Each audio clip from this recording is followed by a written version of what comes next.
Hey everybody, want to introduce you to our new board, the Ultra Joe.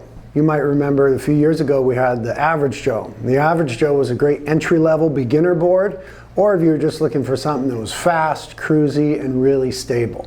What we've done now with the Ultra Joe is take the best characteristics of the Average Joe and push it all toward progression.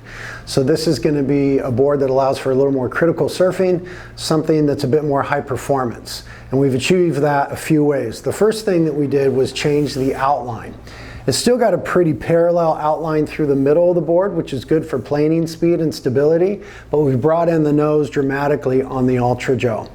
And that just allows for tighter transitions. And then on the tail, we brought in the tail quite a bit by using a double bump squash. At the time we were designing this board, our friend Willie Morris had just passed away. And one of the things that my dad used to do for Willie quite a bit was make him double bump squashes.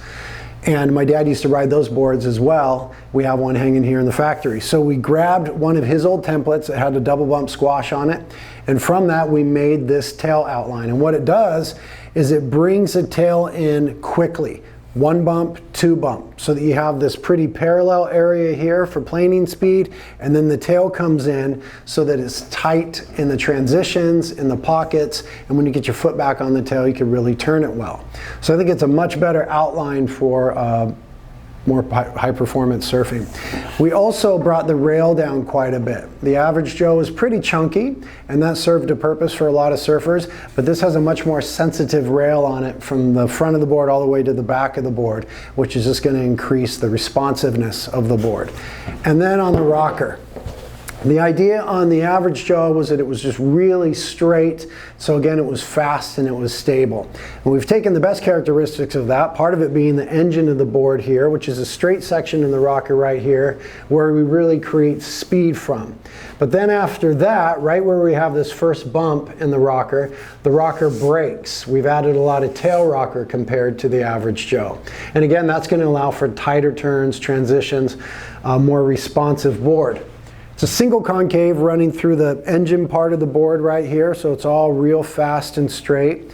But then when we get to the fins, we have a true double concave. You can see the level is touching at 3 points of the board on the rails and then on the stringer again. So that's a true double concave right there. And then after the front fins, as you get to the back fin, it transitions into V. So what that allows us to do is have this exit rocker along the rail line drop off really quickly. I can even feel it right now.